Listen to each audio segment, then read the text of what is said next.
Hello, I'm Linda Ann Smith. Today I'm going to show you how to make a dragonfly out of found objects.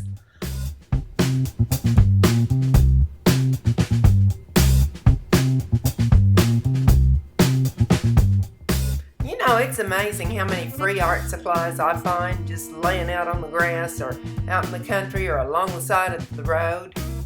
Some people call it trash, but I call it orphan art supplies. I'm a driftwood collector, and everywhere I go, if there's some driftwood, I pick it up. So that's what I'm going to use for the body. And this piece is a piece of screen wire of some sort with a little frame around it that I don't know, I found it out on the land somewhere. And so, true to form, I am going to try to make something that I think should have been out there on the land instead of the trash that people just discard so carelessly. I'm going to get rid of some of these little tags first. I kind of stretched this out to get the form, but these tags, they don't really look like they're attached very well, but when I started trying to take them off, they seem to want to hang on more than I realized. It makes a mess. I've cleaned this 2 or 3 times, but the rust will keep shedding and making a mess until I actually seal it. And I've done art with rusty objects several times, so I know that the sealer will work. These are kitchen shears that I'm using, like you cut bones of chicken or something with. And because this is folded up and also has a little frame around it, it's a little bit hard to cut on the edges, but it's just perfect for the center part of this. So I'm cutting out pieces to make the wings for the dragonfly. While I'm thinking about it, I'd like to make you aware that I have a Facebook group, an art group, and it's called Studio ABC, but the C is S-E-E, like see the art. And we do a lot of different things in there. We share anything on art, any kind of information, anything we make, anything we see that someone else makes that we appreciate. It's okay to come in and talk about the workshops that you're giving. It's okay to mention your Etsy shop for the products you sell. So long as it's art related, you can talk about the workshops you're going to give. We wouldn't want it to just be a format for advertising, but it's okay to share those things because that's the things that you do as an artist. Another thing that hasn't really happened in the group yet that I would like to see happen is that we post works in progress and ask for some feedback and help in some of those things. It can prove really helpful when you get a lot of minds generating ideas. You don't have to follow what they say, but sometimes it can really help you decide what to do with your own artwork. Don't be intimidated at all by your level of skill. We have some really fabulous artists, and then we have artists that want to learn, and that's what it's all about. You go in, you learn a bit from others, and you share with others. I think sharing is a huge part of the outreach that a group should do, because art and writing and those kinds of occupations can be pretty lonely. So this is a group to help you connect with other artists. I'll put the link in the description box below, so come and join us and tell your friends. When I do art out of found objects, a lot of times I'll have to try this and try that and try a different product or a different found object and see what works. It's a process that you just do it as you go and see what looks good. I want an iridescent color to my dragonfly's body, so I'm going to use my Silks Acrylic Glazes. This one is Mallard Green. Because rust is such a rich, warm color, I'm opting to use mostly cool colors on the body part. The next color I'm dabbing on the body will be Cool Water. Some of the other colors that I will be using are African Jade, Guatemalan Green, Emperor's Gold, and Indian Copper. I'll also touch up the wing areas with some of these colors too. Just a dab here and a dab there, just to make them look like they're iridescent and to make everything look like it goes together. I have a real affection for that natural rust color, so I don't want to cover up too much of it, but just enough color on the wings to make them kind of sparkle. I'm going to sand back some of this paint on the driftwood a little bit. Driftwood's so soft and so easy to sand. And I'm going to sand that back and reveal just a bit of the wood color behind it, which I will probably go over again with some more of the paints to give them a richer, more shimmery look.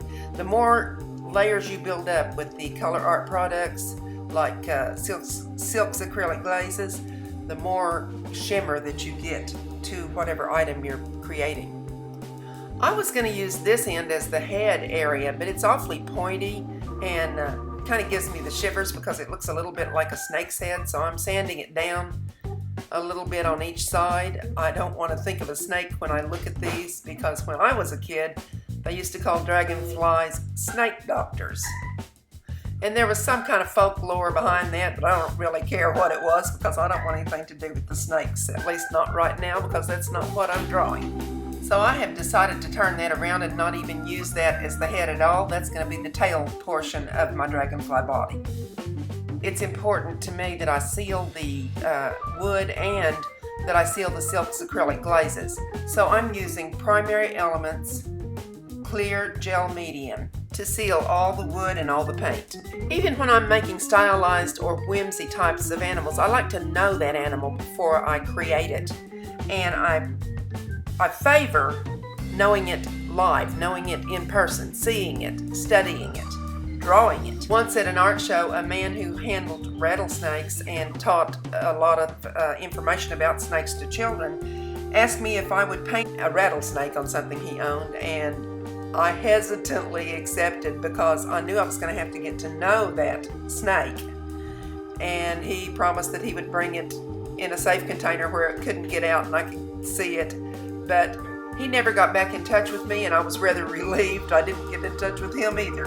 Point being, I think even when you're doing, especially when you're doing stylized work or abstract work or whimsy work, I think it's important to know your subject. If you can't get acquainted any other way, Google it. That body is drying, and I'm going to add just a little color to the wings to kind of pull everything together so that the entire dragonfly has some unity to it. Well, it's time to start assembling, and I'm using some E6000 glue to attach the wings to the back side of the driftwood, and I'm being very ample with it. I'm very liberal with the glue. When these wings are dry, I'm pretty sure that I can go back with some staples just to secure it.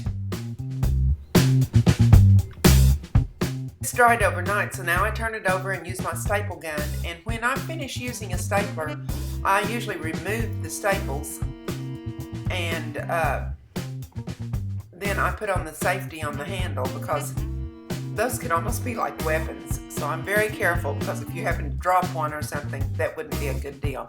I added just a little bit of copper to the body to make it tie in with the wings more. And that little piece that you see at the top is the corner off of a picture frame. When you buy picture frames, they have the little protectors on them. I'm going to use that for the head and some glass pebbles for the eyes. But when I put the head on, I want to turn it slightly to give him a little more character. I don't want him looking like an airplane. So I put E6000 under it, the glue, and then I staple it in place just a little bit off to the side. And I'm going to unload this staple gun, put on the safety, and proceed with working on my dragonfly. I'm a little out of camera range here, but I'm gluing the eyes onto the little picture frame corner. And this is a piece of glass that I found at the Restore, Habitat for Humanity's Restore. They had a lot of pieces of glass that were former pieces of light fixtures, and I bought those, and I tested some paint on the back of that. It was radiant gels, and I oven cured it to make sure that it stayed on. So the body looked a little too plain, and that just seemed like the perfect thing to put on my dragonfly. I'm putting in some of the little eye hooks on the back so that I can hang him up by these.